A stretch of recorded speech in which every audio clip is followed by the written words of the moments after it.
Hey guys, I'm Brian from Gundam TCG, and today we have with us Hui, who did really well in the first combat event that we just had in Auckland. And you basically just came back yesterday from your flight, and across those two events, you did really well. They had an event on Saturday, and you came fourth, I believe. That's correct. My And friend who was playing the exact same list, minus one card, actually won that event. yeah, so Bernard, who couldn't be here today, he's actually still in Auckland. So we're from Melbourne. He's still currently on holiday, but we have a nice picture of him with the winning prize cards, which is pretty awesome. So between the two of you guys went really well, really strong. And what did you guys decide to play for these events? So me and Bernard decided to play green white just because the late game is one of the strongest, if not the strongest. It's just getting to the late game that's the problem, but I believe we solved that Yeah, pretty well. And yeah. yeah. So you guys did something a little bit unconventional. You guys decided to play green white, but you guys cut out the wing bird mode completely. All right, this was your idea, Hui, I believe. Yep. So pretty much in the past, I played in a couple of Eagle Nesses. The last two I played with green white. And what I've been realizing that the wing mode didn't really do much. Like the best case scenario is you go second, you see it on curve, and then which is really good. Don't get me wrong, but the reward is Death Scythe on like an insane curve. But besides from that, if you miss it on curve, it's like one of the worst top decks. It doesn't really do much after that. And in terms of like the meta right now is like very aggro, either aggro or mirror based. And in aggro, if you drop Wing Bird mode on free, it doesn't really do anything. It speeds up your game plan, but it doesn't slow their game plan down. Yeah. And if you don't slow their game plan down, you're just gonna die before you can do anything efficiently. Yeah, absolutely. So the whole idea was that you felt like this didn't create enough tempo, even though it improved your game plan. And what better way to fix that than just removing it completely? Because one of the things that we realized with just bird mode in general is we don't need to rush. That's one of the biggest things for playing green white. You don't need to rush for your lethal. You're just trying to safely get towards some of the best cards in your deck, making sure that you are 100%. stable, and we can win the game from there with our superior card quality. Yep, 100% correct. Awesome. I rather slow down their game plan rather than up my game plan. So that was the main big difference with the deck list. So let's actually just go straight into the deck list here. So I have your list that you played here in Auckland, and from my understanding, Bernard played pretty much the same list, but one card difference. But we can talk about that one when we get there. So Yep, actually, the first sure. thing that is pretty standard, and I kind of do want to talk about it just a little bit, is you're playing 4 Zawart and 4 Elfrith. So it's a pretty standard 8 low cost blocker build. I've seen some lists either completely cut out Zawart or drop down the ratio of Zawart. And pretty much everyone keeps Elfrith at 4 because it's an Yeah, amazing Alpha's stat. insane. Yeah, it's one of the best white cards Yeah, printed. I think we can agree on that. But what yeah. are your thoughts on playing on the 4 Zawart? There's a lot of different builds on that blocker. So in my opinion, green white stands a chance against everything unless you don't see your early blockers, right? So if you decrease it by one, you just make your deck less consistent in the early game. And in my opinion, you can only really lose in the early game with this deck. So I just want to make sure I have like one or two early game blockers to Yep. drag out the game, especially Zawat. Because if you lose a dice roll and you go first, and you don't have like a lot of Zawats, if they go like a one cost on you, and you don't have like a Zawat or you can't play a blocker, then it can get pretty rough. Yeah, absolutely. Even though it's like a little bit awkward sometimes, like he can't attack properly, can't attack into the shield. He has a weird stat line of 3-2, so he's susceptible to ping and random removal. Being low cost is the important part, right? Yeah, yeah, being low cost, and I don't really care if it doesn't attack because we don't really like want to attack in the early game anyway. And in my opinion, having the eight blockers in the early game is also really important in the mirror because the mirror usually comes down to like the wing Gundam and protecting it from like death scythes and all. Yeah, absolutely. And he's just reliable, easy to play. You can basically play him on curve and you'll never feel bad about it. It can get close combated, which is also really annoying and happens sometimes. But Ah, other than that, it's yes, the fine. close combat 2 cost event can just like one Yeah, shot it, which is, yeah, again, very fragile, but you take yeah, what you can get with these cheap blockers, right? yeah, exactly. Can't complain. So next up, just to round out the white package, you decided to play the Kira package blockers. You played the 4 L strike, 2 perfect strike, and of course 3 Kira to go with it. How was this blocker package for you in general? I think for me it was like the perfect ratio. This package was perfect for me because for AO, sorry, is like broken in terms of stopping the tempo because you can kill one with the Kira and can bounce one, so like you're pretty much reducing the bodies by two, Yeah, which is what we want to do because we want to try to stabilize into the late game. You can attach Maxwell into it, so you can't get a Mario raid. Perfect Strike is obviously less ideal than the other one, but it's actually really strong into the token decks yeah, because you just drop it for free. It's a blocker, and it literally like got rid of a token for you. yeah. So this is for the random Xeon green red or maybe even green blue decks that can create 1/1s, and just being able to remove the token no problem without ever attacking is it's also very nice. Yeah, like just for free essentially. So it's nice to know that your deck has the option for sure. Yeah, absolutely. And with the 3 Kira, did you ever find this as an awkward ratio? I've seen a lot of lists maybe playing only 2 Kira or 10 pilots total. Did you like the 11 pilots? Did it ever become an issue? 11 pilots to me is what I'm used to. Yeah, you can have a lot of pilots in hand, but you could make use of it in the early game. Like you could attach it to a lift riff or as a what, and you could just attack into something and make it -2. Yeah, Like making that pilot in your hand useful, making Kira in your hand useful. Because at the end of the day, they would have to attack twice into your blocker, or that blocker will get 2 blocks out of it anyway. yeah. It's very common to have an Elfrith or a Zawart on the board. And on 4, if we can't play anything extra, we're able to equip the Kira onto the Zawart and then attack into something. It's a 5/3 unit that reduces something by 2. So it probably doesn't even take very much damage, especially if you're playing against aggro. So it stays as a 5/3 rather, while attacking. And then if your opponent is out of tempo, then it's really awkward for them to get rid of it because they have to attack into it with 2 things or ping it twice or 3 times even. Yep, you're 100% correct. It just does its job more efficiently, essentially. Yeah. And they can't ignore it forever, right? Because then it's just going to keep hitting back. So there's a lot of like nice things, even though Kira is not ideal to see sometimes. Just the extra utility is really nice. So that's pretty much all of the white units and white pilots. Let's move on to the whole reason why we are playing this deck, right? The main reason, the Yeah, big for boss sure. card of the deck, 4 Death Scythe, and of course the 4 Maxwell. I don't think there's really Yep. much to say about these 2 cards. These 2 cards paired together are probably some of the best cards so far printed. The fact that it's a 6/6 first strike removes anything. Did you have anything to say about this? Yeah, this card was the reason why I converted. Before, I was a blue-white player because I love like the unicorn modes. But every single time my friend who won the event, Bernard, kept using this against me, I kept getting frustrated. I was like, why does he have so many cards? And then like it's because he has first strike. So every single value trade it does is 2 for 4 or 2 for 3 because it's a 6/6. So you'll kill like a pilot plus 1 unit. So like that's 2 cards already. They have to use at least one card, like one strong card to get rid of it. That's free. But usually they have to go a Gundam and a pilot to get rid of it. So it's like 2 for 4 essentially, Yeah, which is it's like so very broken. efficient. And yeah, it's so efficient. You can do that. They can't. There's like no tricks to it because it can't be minus AP, which is also stupid. And then the other stupid thing is it curves into like 8 damn. Like a lot of times in a tournament, I would just play it on 4, attach like a Hiroi or a Maxwell, and just pass. Like I didn't have to attack. It's just Yeah, the threat going from 6 to 8 was a lot for my opponents already. yeah. And the card that you're talking about, the 8 cost Wing Gundam Zero, was the main follow up. So just like these, I guess 3 cards together is just a lot of pressure, which is why the whole deck revolves around this, just stabilizing and making sure that you can put down some of the best units in the game back to back and try to secure the game from there. Yep, 100%, 100%. Yeah. That's correct. With the 8 cost here in your build, you decide to go with 4 copies instead of. I've seen some lists play 3. Is there any particular reason why you decided to go for the 4? It's for consistency. Yeah, sometimes it can break, but at the end of the day, I would rather see it than not see it. Especially when opponents are forced to play into it or have to play around it. So imagine if their mindset is like, if they have it, and then they just drop their whole hand or drop the half the hand, and you actually don't have it. Like that's probably one of the worst feelings because you couldn't punish them. And it's also just like I said, if you can get to your late game, I don't mind playing like 1 and 2 and 3 like back to back, and also just like leaving it there. Essentially, in the late game, it just becomes like a big body. You don't even have to abuse that effect. Yeah.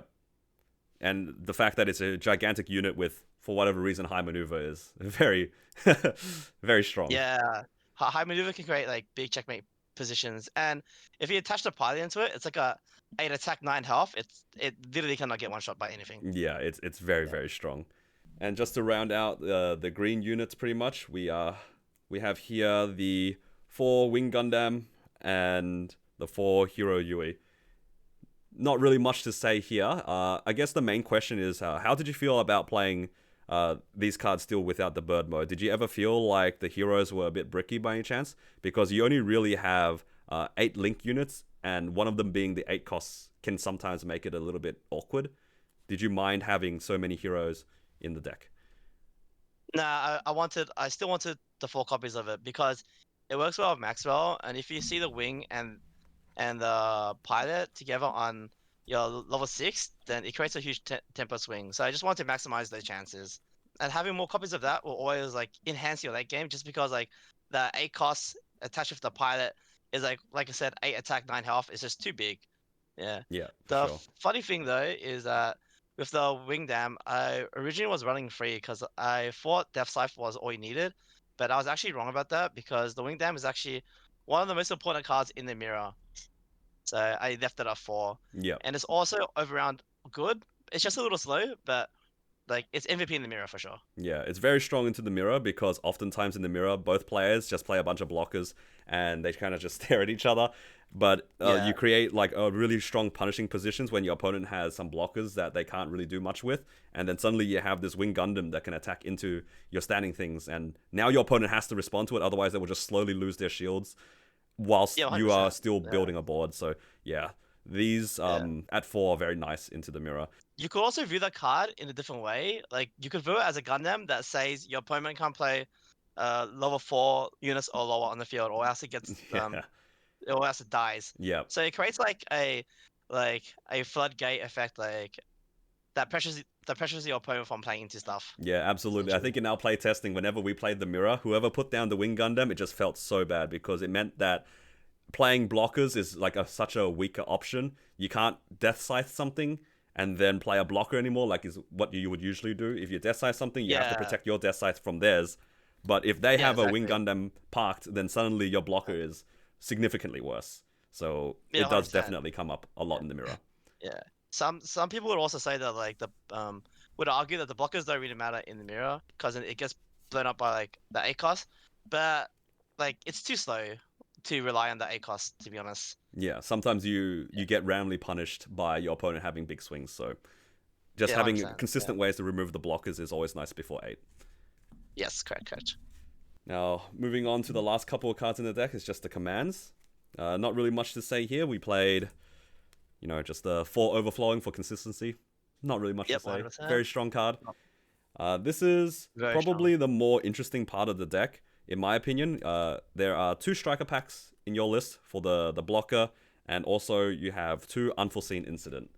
So first I want to talk about the striker pack. It is something that has become a little bit more popular in green-white. I was not a big fan of it originally, but you had a pretty strong convincing argument as to why this is in the deck. Yeah, so to be completely honest, I was more into the level 4 free cost white blocker that can also be attached to like Earthlink to it. It's something you can play on 4, and then you can go free and Kira to swing into something as well, which is pretty impactful. It is a good option, don't get me wrong, but I was convinced by Bernard that Striker Pack is essentially kind of the same, but also better in terms of high rolling. Just because you can also get it from, you could also just get the burst effect, which can be game changing. And Absolutely. on 4, we could also just go cost 2 blocker and a striker pack to get 2 blockers instead of playing the level 4 free cost blocker and only having 1 blocker essentially. I was the same as you. I didn't like it at the start because it just gets bounced by like Air Strike and you just feel bad about it. But obviously in the matchup you could discard it, and even if you are forced to use it, like you should feel comfortable knowing that you're playing into one of your most favorable matchups anyway. Even though it has like its cons, being able to basically have 6 copies of Elthrift in your deck is just really good. Yes, And correct, there are a correct. lot of games in green-white where your opening hands are very, very weak. Let's say you mull into a bunch of pilots, for example, very common hand. But as you draw into more and more blockers, your 4 resource turn and 5 resource turns are very important for you to stabilize. So just having more and more copies that you can draw into of blockers is always nice. Yep. essentially, we just like made a deck way more consistent like in the early game, Absolutely. and then we have like the high roll chance to like burst stuff out of life because our deck actually plays 20 bursts now Yeah, compared which to is the crazy. average like 16. And unlike the Yeah. other bursts as well, like Striker Pack, the burst is free. It just gives you a 3/3 blocker unit, which is kind of broken if you compare it to pretty much Yeah. most other bursts in the game. Like, Yeah, it's that's true. That's basically a true. base that doesn't cost you a card. Yeah, that's true. That's true. And the last command, you played two Unforeseen Incidents. So just for this thing, I feel like this is not exactly an unknown card. A lot of people have played this in other decks as well, but it's not exactly the most common card when it comes to green-white. How did you feel about playing this in your list?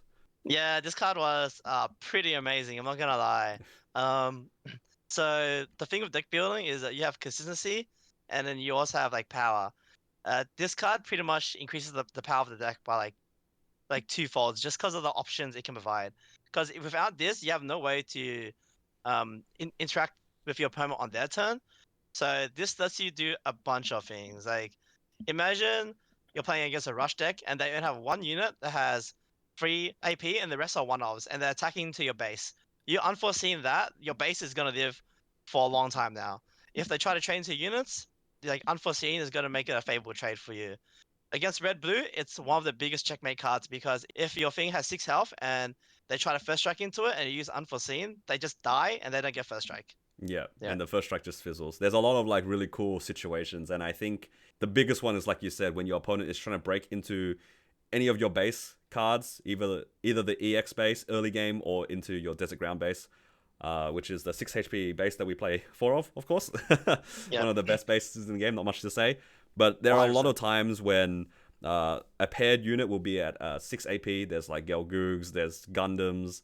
There's a lot of cards that are 6 that will just crack this base. And if you unforeseen it, it turns off a lot of tempo. And it can Yeah. sometimes be the difference to stabilize your game.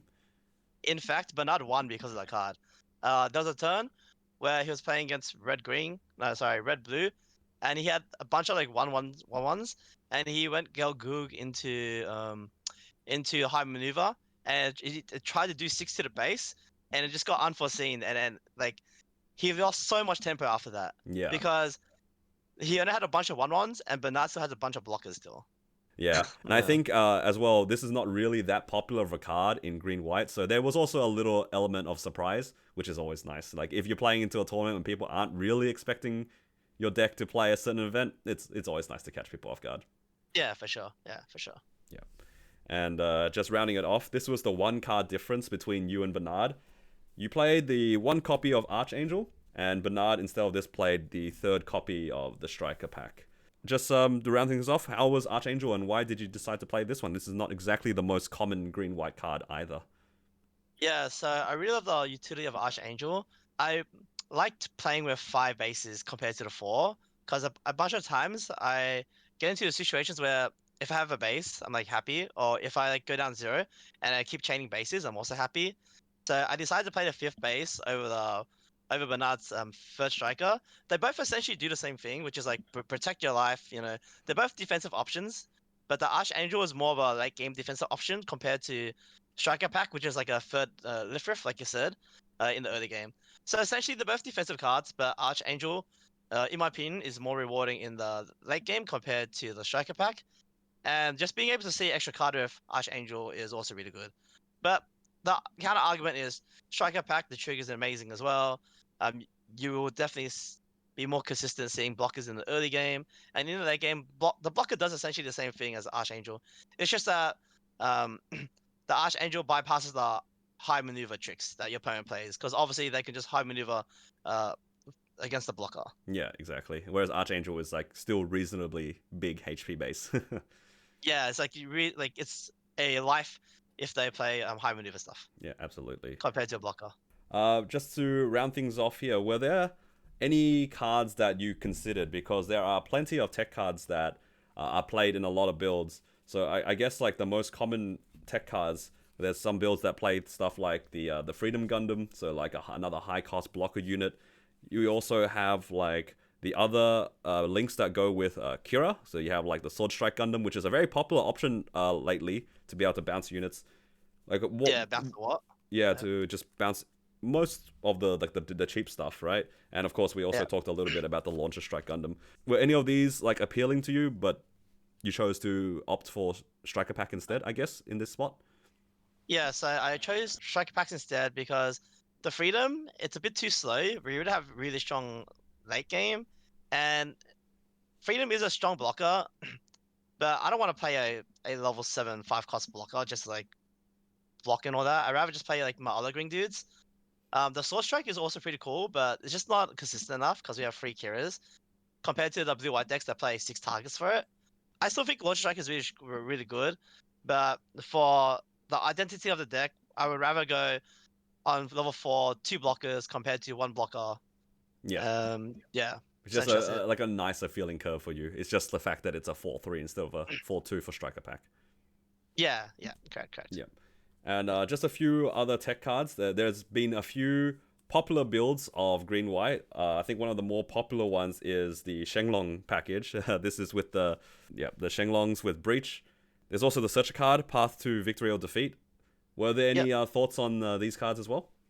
So I think the Shenlong package is a pretty nice adaptation path if you believe that the whole game is going to go to a green white mirror, just because it kills a blocker and it applies pressure at the same time. But the issue with there's no room in the deck to play that and blockers. And like I said, I'm just trying to make it through the early game. So if you play this version of green white, in my opinion, you might get more prone to like aggro decks and all. Yep. And because also like that identity, in my opinion, is like you're applying pressure when I don't mind being chilling in the back for a bit and then applying pressure later on. Yep. Yeah. So you think that these cards are good, just maybe played in a different style from how we're approaching the green white deck. Yes. Different style between how I'm approaching it. Correct. And Absolutely. The searcher is really good. Don't get me wrong. Like consistency is always amazing, but it's level 5. It's 1. I'd rather have more power in the deck than playing the searcher. You kind of wanted to stabilize your early game, even though this does consistently get you the pieces in the mid to late game. You got to get to the mid to late game first, right? Yeah, you have to get to the mid to late game, and like realistically, like what room have you got to play it on? Like on the 5, it's literally just on the 5, right? Because before, obviously you can't play it. On your 6, you want to go like blocker and like you probably want to park a wing dam, or you want to do Death Scythe. I mean, I guess you can play on 6 if you go Death Scythe Maxwell. But if you go on second, you have to use the EX, right? So I'm not sure. Yeah, Yeah, it's a I little just bit don't think there's. clunky. Yeah, I don't just think there's not much room for it. Yeah, it's basically a solid card, but maybe not right now. Yeah, if it's like a slower format, 100% though, Yeah, for sure. absolutely. All right, just to round things off here, what were the matchups like for you across your tournaments? Because you played on both days, Saturday and Sunday. You went 5-1 and then 5-1 again. Your first day Yeah, was your only loss was to the winner, and your yep. second day loss was, I believe, just kind of unfortunate. Yeah. So day one, um, I only lost to pretty much the same identical deck, besides the one card, Bernard. Day two, I lost against Blue Red, where I saw pretty much no early game blockers. I only saw one early game blocker, but he saw like double Amaro Ray and Gun Cannon and a bunch of one costers, and I just died in 3 minutes. Yeah, But that's unfortunate. which happens is fine. In terms of placing, Bernard obviously went first the first day. I went fourth the first day, and I went fifth the second day. I played against, I'll say, a pretty good spread. I played balance between aggro decks, like Xeon aggro decks, Red Blue aggro decks, Blue White, and Mirror. I believe in day two, I played 3 mirrors. I beat them all. I played 1 Red Blue, which is my friend that I lost to, 1 Blue White, I beat that, and 1 Xeon aggro deck, I beat that. And then day one, it was 3 Blue Whites. One of them was actually really scary, and I actually think it counters our deck. It's the one that plays Rebuild because it just draws so many cards, and it actually can grind the late game with us. So that was kind of scary, and he was actually really good. And I played 1 Xeon deck, beat that. Perfect Strike was MVP there. And then I only lost to Bernard, where out of 15 cards, I saw 9 pilots. Yeah. Yeah, and Yeah. there's not much to do about that other than just say maybe next time. Yeah, maybe next time, it happens. It's a card game. Yeah. Yeah, for sure. Awesome. Yeah. Well, thank you for that. Awesome insight. Congratulations on your fantastic placing in Auckland. And any closing remarks? If you have any questions, let us know. I like to yap a lot, so I'm happy to answer questions. Yeah, You'll probably see me in like Eagle Nest sometimes as well. yeah. Yeah. Okay. Now, if you guys enjoyed that video, guys, please do give the video a like. Helps us out a lot. And if you want to see more from us, please consider subscribing to the channel. Take care, Thank guys. you. Bye.